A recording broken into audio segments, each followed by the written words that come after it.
এয়া হৈছে বাই ভাই।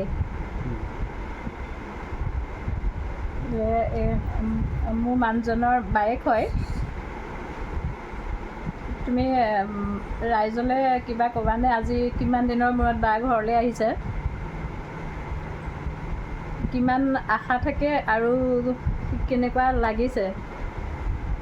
মা বাবাৰ পাছত আমাৰ গাইড বুলিবলৈ বায়ে আছে ইয়াত। বায়েকক অপা বুলি কয়, কোনোজনে দিদি বুলিও কয় হয়তো। তুমি কি ক'বা? বহুত সংখ্যক বোৱাৰীয়ে বায়েকে ঘৰলৈ গ'লে ভাল নাপায়, তাৰ বিষয়ে তুমি কিবা ক'বা নাই? যদি তুমি ক'ব বিচাৰিছা হিন্দীতে কোৱা। বায়েক ঘৰলৈ আহিলে ভালেই লাগে। তো একো নাই, বহুত দিনৰ পিছত পাবলৈ হয়, লগ পোৱা হয়। লগ পোৱা হয়। আৰু মোৰ ছাৰ্ভিচ যেনেকুৱা ছুটি লৈ পেলাই যাবলৈ দিগদাৰো হয়, ছুটি সময়ত নাপায়, অকেজনত ফেষ্টিভেলত নাপায়। তো ছুটি যদি বিচাৰোঁ তেতিয়া কোনো অকেজন নাথাকিব, এনেকুৱা সময়ত যাব পাৰি। তো বায়েক আহিছে, ভাল ପାଇছে। ଅପା ଆପଣ କୁହନ୍ତୁ, ଦୂରରେ ରହିକି ଆପଣଙ୍କୁ କେମିତି ଫିଲ୍ ହେଉଛି ଆଉ ପାଖରେ କିଏ ନ ରହିଲେ କେମିତି ଲାଗୁଛି? ଭାଇମାନେ ସମସ୍ତେ ସବୁଦିନ ଭଉଣୀମାନଙ୍କର ସହିତ ରହିବା ଦରକାର। ଆପଣ ସମସ୍ତଙ୍କ ପାଇଁ କ'ଣ କହିବ? ସମାଜ ମାନେ ସମସ୍ତଙ୍କର ପାଇଁ ଗୋଟେ ଆପଣ ଫିଲିଙ୍ଗସ୍ କୁହନ୍ତୁ।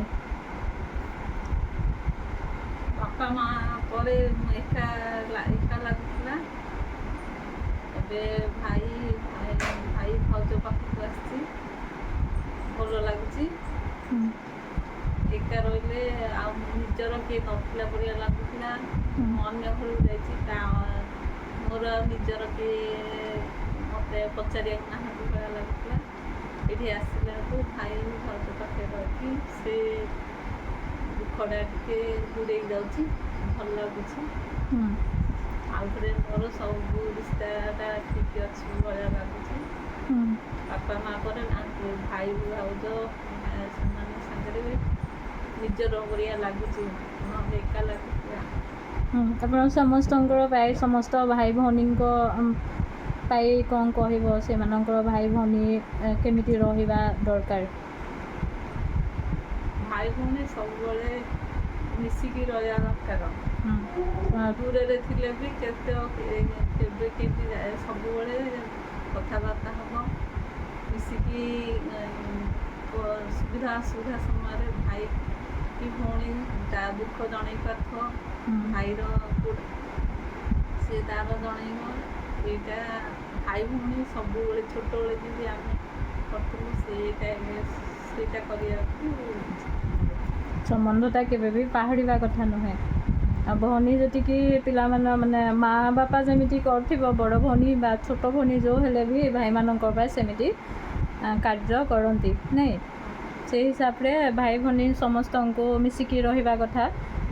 ସମସ୍ତେ ନିଜର କର୍ତ୍ତବ୍ୟ କରିବା ଦରକାର ନାଇଁ। କେତେ କଷ୍ଟ ଲାଗୁଛି ସେଇଟା ଅଲଗା ରହିକି, ଭଉଣୀମାନେ ଜାଣିଛନ୍ତି ଭଉଣୀର ମନ କେବେ ବି ବଦଳିବନି। ପିଲାମାନଙ୍କର ମନ ଯଦି ବଦଳିଯିବ, ଭଉଣୀମାନେ ସବୁଦିନ ସମାନ ରହିବ। ସମାନ ଆଗରୁ ଘରେ ରହିଲେ ଯେମିତି ରହୁଛି, ବାହାରେ ରହିଲେ ବି ସେମିତି ହିଁ ରହୁଛି ନାଇଁ। ଯେତେ ଦୂର ଗଲେ ବି ଭାଇ ଭଉଣୀଟା ସବୁବେଳେ ନିଜର ହେଇକି ଖାଉଛନ୍ତି, ତାଙ୍କୁ ପର କରିଦେଇ ନଥାଉଛନ୍ତି। ସବୁବେଳେ ତାଙ୍କ ମନରେ ଭାଇ ଭଉଣୀ ସବୁବେଳେ ଗୋଟେ ହେଇକି ଖାଉଛି। ଆଉ ଗୋଟେ କଥା, ମନୋମାଳିନ୍ୟ ଅଛି ନା ୱାର୍ଡ଼ଟା ଓଡ଼ିଆରେ? ମନୋମାଳିନ୍ୟ ହେଇପାରେ, କିନ୍ତୁ ଏଇଟା ନୁହେଁ କି କିଏ କାହାର ପ୍ରତି ସ୍ନେହ ନାହିଁ।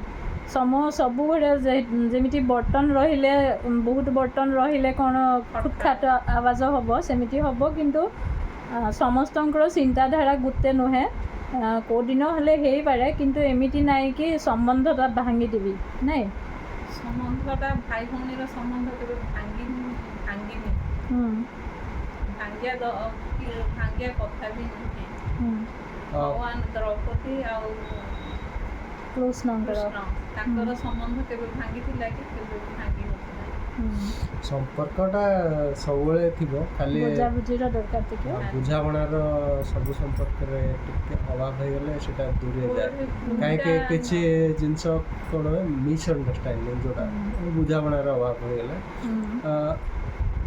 ଜଣେ କିଛି କରିଥିବ, ସିଏ ଗୋଟେ ମାନେ ଗୁଡ୍ ୱିଲ୍ରେ କରିଥିବ, ଯେଉଁଟାକି ତାର ମାନେ ସଦିଚ୍ଛାରେ କରିଥିବ, ଗୋଟେ ମାନେ କାମଟେ ଭଲ ପାଇଁ କରିଥିବ, କିନ୍ତୁ ନଜରିଆ ଅଲଗା କରିକି ଦେଖିଲା ବେଳେ ସେଟା ଅନ୍ୟ ଜଣଙ୍କୁ ଭୁଲ ଦେଖାଯାଇପାରେ, କିନ୍ତୁ ଯିଏ କାମଟା କରୁଛି ତା ନଜରରେ ଦେଖିବା ବେଳେ ଠିକ୍ ଥିବ। ତ କ'ଣ ହୁଏ, ମିସ୍ଅଣ୍ଡରଷ୍ଟାଣ୍ଡିଂ ହୁଏ ଯେ ଇଏ କ'ଣ କଲା, ଏଇଟା ଭୁଲ କଲା, ବିରୋଧରେ କାମ କଲା, ଏଇ ଟାଇପ୍ର ଫିଲିଙ୍ଗସ୍ ଆସିଯାଏ। କିନ୍ତୁ ପ୍ରକୃତରେ ସେଇଆ ନଥାଏ। ଯଦି ସବୁ ଫ୍ରି ରହନ୍ତି, ନିଜ ମନ ଖୋଲିକି କଥାବାର୍ତ୍ତା ହେଇପାରନ୍ତି, ଡିସ୍କସନ୍ କରନ୍ତି, ତ ମାନେ କିଛି ମିସ୍ଅଣ୍ଡରଷ୍ଟାଣ୍ଡିଂ ବି ହେବନି। ଝିଅ ପିଲାମାନଙ୍କୁ ଭାବିବା ଦରକାର ସମସ୍ତଙ୍କର ମନ ସମାନ, ସମସ୍ତେ ସମସ୍ତଙ୍କର ଘରେ ନିଜ ଘରକୁ ବେଶୀ ଭଲ ପାଉଛି। ତ ନାରୀର ଯଦି শত্ৰু ହେଇকি ରହିব, শত্ৰু হৈ থাকিলে মানে সম্পৰ্কবিলাক সদায় বেয়া হৈয়ে যাব। সেয়েহে আচলতে সকলোৰে কাৰণে চিন্তা কৰিব লাগে। আচলতে মই দেখুৱালোঁ সকলোৱে যাতে নিজৰ বাই ভনী ককাই ভাইৰ লগত সম্পৰ্কবিলাক সুন্দৰ কৰি ৰাখে। আজিলৈ আহোঁ। ভিডিঅ'টো কেনেকুৱা পালে জনাব, আপোনালোকৰ মতামতটো প্ৰকাশ কৰিব বুলি আশা ৰাখিলোঁ। ধন্যবাদ।